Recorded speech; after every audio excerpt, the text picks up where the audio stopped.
Hello everyone and welcome to the second day of the finals of the Opera Euro Rapid. It's Wesley So versus Magnus Carlsen and this is the first game of their match. Yesterday the match ended in a draw, so if this is settled now in the Rapids, there will be no Blitz tiebreaks and of course no Armageddon. And it's quite a strange game. I don't know what to make of it. Maybe you guys can share some insight, but that being said, let's check it out. So here Wesley opens with e4 as he did for the entire match so far. We have c5 by Magnus going for the Sicilian defense, knight to f3, knight to c6, and now bishop to b5 going for the Nizhmetdinov Rossolimo attack. We have we have e6 and now castles by Wesley. Knight g to e7, so this is all very standard, and c3 now, preparing to strike in the center and also making an escape route for the light square bishop once the pawns start attacking that bishop. So a6, bishop to a4, and b5. We have bishop back to c2. Like in the Ruy Lopez, you waste some 4 moves with your bishop, but now with black's pawns being extended so far, you will have a target and you will challenge them with a4 later on. So bishop to b7 and rook to e1 now, just continuing development, rook to c8, and now the immediate a4, so going after that b5 pawn. We have b4, advancing the pawn, and now striking in the center with d4. We have c captures, and now there is I think there are a few games where d5 was played, but here knight to g6 by Magnus is a new move, so already as of move 11 we have a completely new game. Wesley continues development, knight b to d2, that knight can now come to c4 or maybe to f1, followed by knight e3 or g3. We have knight to a5 by Magnus, opening up this c file. Now the knight can also come to c4, maybe if this knight moves you can push the pawn all the way to b3. A lot of possibilities here. So g3 by Wesley, bishop to e7, preparing to castle, and here Wesley pushes h4, and this is a very, very interesting, opening up your king's position like this. The idea being that if Magnus decides to castle here, then you already have your bishop nicely placed here. Maybe you can continue advancing this pawn, maybe challenge this knight, saying that where is this knight even going.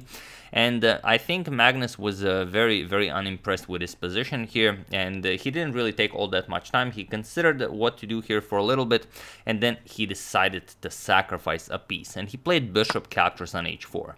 And we usually say that if you grab 2 pawns for a sacrificed piece, then that's not really a big deal, and especially if you get the attack with it, that's pretty much good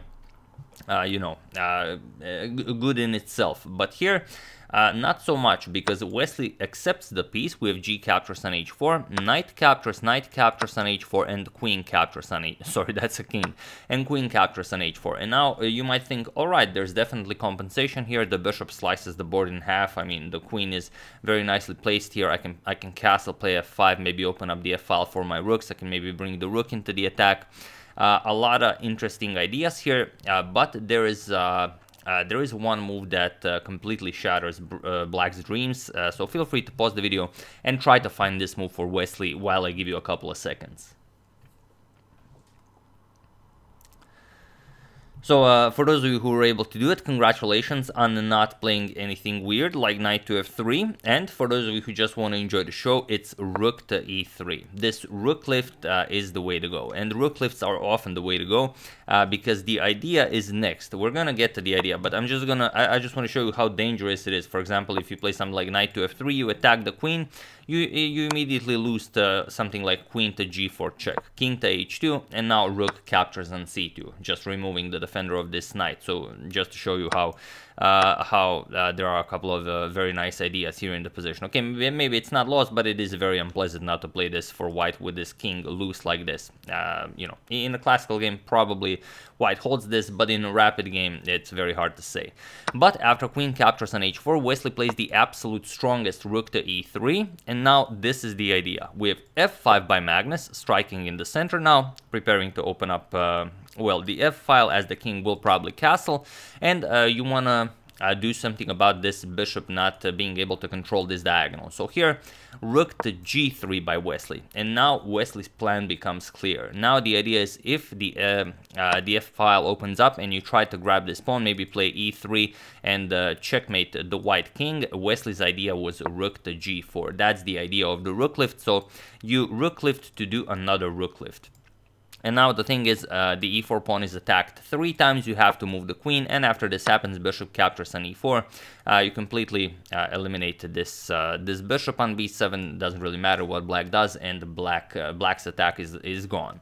So here, instead, after rook to g3, Carlsen castles. Now we'll try and bring a rook into the game. Maybe ideas like rook f6, h6, maybe checkmate are possible. But now knight to f3. Wesley doesn't allow even a moment's rest for the black queen. We have queen to h5, and now again the immediate knight to e5, offering a queen trade while also attacking the d7 pawn. And you can't really abandon the attack, because if you do that, what are you even doing? And then even bishop to h6, and black is just dead lost here. So instead, after knight to e5, we have queen captures on d1, bishop captures on d1, and now d6, chasing away Wesley's knight from this very strong outpost, and now knight to d3. There's no point in risking with bishop to h6 and giving back the material. So Wesley keeps it all knight to d3, and Wesley's position is now better. He's up in material, he has a better position, and the attack is gone. And also he's better on time. He has 8 minutes on the clock, whereas Magnus has 5 minutes on the clock. So here f captures on e4, now knight captures on b4. We have knight to c4, Magnus tries now to activate his pieces, and now a5.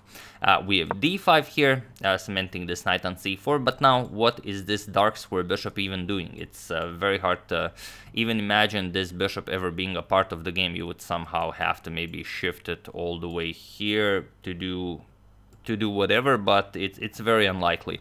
So here, bishop to g4 by Wesley, going after the e6 pawn, rook to f6 defending, and now just bishop to g5. Wesley tries to chase away the rook, and now the rook has to go back and give up the e6 pawn, but that just runs into check, and then the rook on c8 is gone as well.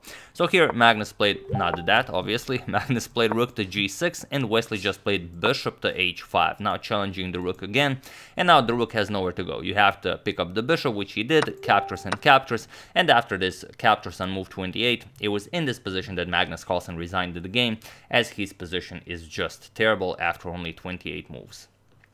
So yeah, really impressive stuff by Wesley.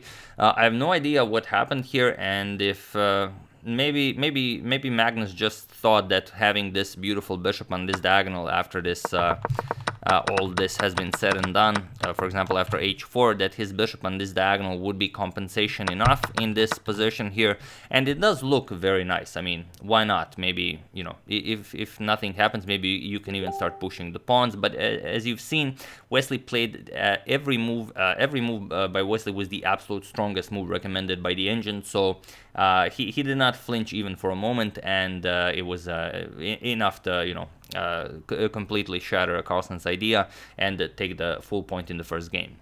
So very interesting stuff. We'll see what happens in the rest of the match, but so far if the 3 remaining games end in a draw, then Wesley So will once again be the winner of the finals that feature Magnus and Wesley. So that's the game. Hope you guys enjoyed it. I would like to thank Hugh McCarthy, Nano by the Bay, Scott Peaker, Mystery Person, and Dominic Deja for contribution to my channel. Thank you a lot. I really appreciate it. As usual, you can check 2 of my previous videos here. Thank you all for watching, and I will see you soon, continuing the coverage of the rest of the tournament, checking up on your wonderful suggestions, and whatever else happens in the chess world. So thank you all. I will see you soon, and have an excellent rest of your day.